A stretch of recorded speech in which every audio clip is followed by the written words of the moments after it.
हम्म। आप सभी को मातृ दिवस की हार्दिक शुभकामनाएं। मातृ दिवस से तात्पर्य क्या है? मातृ मतलब माता का दिवस। लेकिन हम कोई भी एक ही दिन को मातृ दिवस के उपलक्ष्य में क्यों मनाते हैं? हमारा तो कोई भी दिन माता के बिना पूर्ण नहीं हो पाता है। हर दिन हमारे लिए क्या है? मातृ दिवस है। ये विदेशियों की जो है वो प्रथाएं हैं, क्योंकि उन्हें ये नहीं पता होता हमारी कौन माता है कौन पिता है, तो वो इसलिए इस दिन मातृ दिवस के रूप में मनाकर अपनी माता को सम्मानित करते हैं, उनसे समय लेते हैं।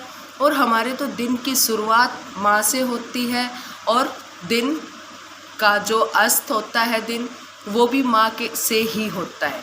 तो माँ के बिना तो हमारा कोई भी दिन नहीं होता। लेकिन इस दिन मेरा सभी माताओं से अनुग्रह है कि आप सभी जानते हैं हमारा देश सभ्यता और संस्कृति संस्कारों के लिए जाना जाता है, और अब उसी चीज़ को पुनर्जीवन देने की आवश्यकता है, क्योंकि जो कि क्या हो चुकी है, पूर्ण रूप से विलुप्त होती नज़र आ रही है हमारी सभ्यता और संस्कृति। यानी हम क्या, हर माता पिता ये चाहता है कि मुझे जो नहीं मिला मैं अपने बच्चों को वो दूँ, और उसके लिए हम अथक प्रयास करते हैं, अर्थात बिना थके प्रयास, लगातार प्रयास करते रहते हैं कि बच्चे की इस डिमांड को पूरा करने के लिए मेरे को कुछ ना कुछ करना है। उस चीज़ के लिए हम जो सर्विस में हैं ओवर टाइम भी करते हैं और कोई ना कोई साइड बिजनेस करते हैं कि भाई बच्चों की डिमांड पूरी कर सकूं।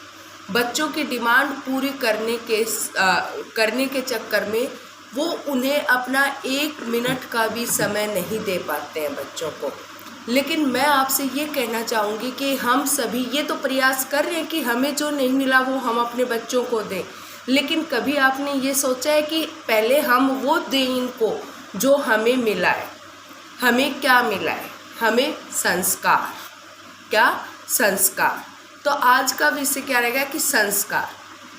संस्कार हमें मिले हैं, सबसे पहले हम अपने बच्चों को वो संस्कार दें, उसके बाद हम बच्चों को वो चीज़ें दें जो हमें नहीं मिली हैं।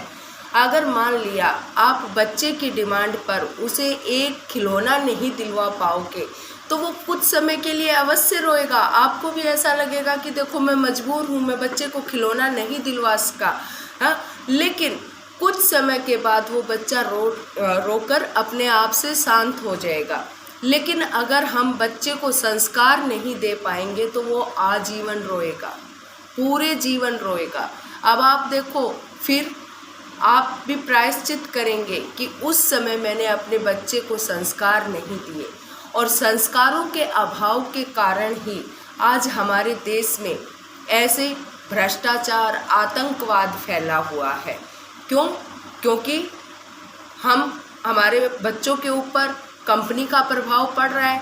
हम बच्चों को 2 मिनट अपना कीमती समय नहीं दे सकते, उनके साथ बैठकर उनके बारे में जाने, उनके दोस्तों के बारे में जाने, या भाई बच्चा क्या कर रहा है उसके बारे में जाने। हम उसकी डिमांड तो पूरी करने पे लगे हुए हैं, और डिमांड कभी किसी की पूरी नहीं होती। चाहे आप जितना भी कर लेंगे, लेकिन हमारी डिमांड चाहे हमारे से लगा लो। हम जब हमारे पास साइकिल नहीं होती है तो हम चाहते हैं कि मेरे पास साइकिल हो जाए।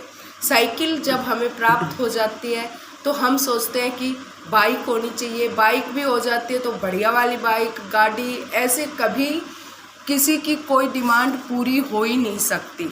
आजीवन ये तो क्या है कि बढ़ती रहती है। तो उन डिमांड को पूरा करने के पीछे आप संस्कारों को ना भूलने दें अपने बच्चों को, ठीक है।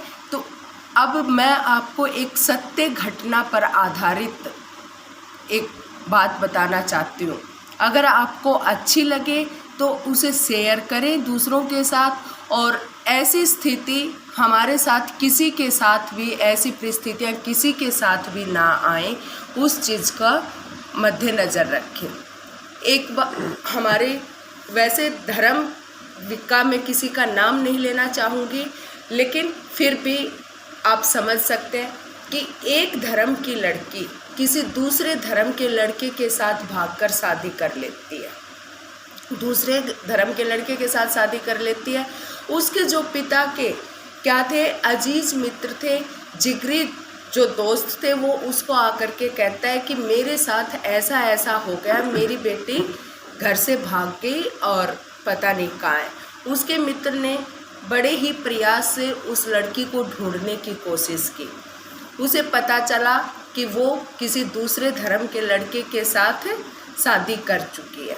वो उस लड़की से मिलने के लिए गए, यानी कि लड़की के पिता के दोस्त, और लड़की से पूछा बेटा तूने ऐसा क्यों किया। तो लड़की ने पता है क्या उत्तर दिया। लड़की कहती है क्यों नहीं करती, मेरे को इस लड़के ने 3 महीने के अंतराल में अपने अल्लाह के बारे में समझाया, हाँ, अपने धर्म के बारे में समझाया, और जो इस लड़के की माँ है उसने मुझे नमाज पढ़ना सिखाया, हमारे धर्म का महत्व समझाया, जो इनके त्यौहार फेस्टिवल्स मनाए जाते हैं उनका महत्व समझाया, और मुझे यहाँ अपने खान पान के रीति रिवाजों के बारे में समझाया। दूसरा, हमें हर रोज़ साथ बैठकर खाने का मौका मिलता है, हम साथ बैठकर भोजन करते हैं। और मैंने उस धर्म में क्या सीखा, मेरे पिता पूरा दिन आजीविका उपार्जन के लिए काम में लगे रहते। अच्छा, मेरी माताजी घर के काम काजों में लगी रहती। घर के काम काज पूरे हो जाते थे तो वो बाज़ार से कि अब इस साड़ी की मैचिंग की चूड़ियाँ लेकर आनी है, इस साड़ी का मैचिंग का ब्लाउज, और मोबाइल पे देखो कि आजकल कौन सी साड़ियाँ चली हुई हैं, किस प्रकार की ज्वेलरी चली हुई है, इस तरह की उसमें अपना टाइम स्पेंड करते थे। तो बोली कि मेरे को कभी उन्होंने मंदिर तक के दर्शन नहीं करवाए, कभी उन्होंने मुझे अपने धर्म के बारे में नहीं बताया, कभी मेरे बारे में नहीं जाना मैं क्या चाहती हूँ, मुझे क्या करना है, कभी मुझे किसी प्रकार की कोई गाइडलाइन नहीं मिली। ये बात सुनकर उनके पिता के दोस्त बड़े ही दुखी हुए अंदर से। हाँ भाई, इसका मतलब ये हम सब के अंदर है कि हम उनके डिमांड पूरी करने के लिए अब उस लड़की को उसके पिताजी क्या उत्तर देते, कि वो जा कर के अपने मित्र को कहते हैं मित्र, लड़की ने मेरे से ऐसे ऐसे क्वेश्चन किए हैं, मैं उसको भला क्या उत्तर दे पाता। तो अब आप समझ सकते हो कि हमारे धर्म में, हमारे उसमें कितनी कमी आई हुई है, और हम जिस धन को कमाने में लगे हुए हैं उस धन की आवश्यकता क्या है। अगर हमारी संतान अच्छी है तो धन संचय क्यों, क्योंकि वो अपने आप अपनी आजीविका उपार्जन कर सकेगी। और अगर हमारी संतान बुरी है तो धन संचय क्यों, धन इकट्ठा क्यों कर रहे हैं। चाहे हम जितना भी धन इकट्ठा कर लें, उसको उसी तरह से क्या करना है, उसे नष्ट करना है। तो इसलिए मेरा आप सभी से अनुग्रह है कि अपने बच्चों को संस्कार अवश्य दें, हम उनके आवश्यकताओं को पूरी करें। शौक पूरे कभी किसी के नहीं होते हैं, हाँ, जो उनकी ज़रूरतें हैं उन्हें पूरा करके। हमारी मूलभूत आवश्यकताएं क्या होती हैं, रोटी, कपड़ा, मकान और शिक्षा, ये इन चीज़ों पर आप विशेष बल दें।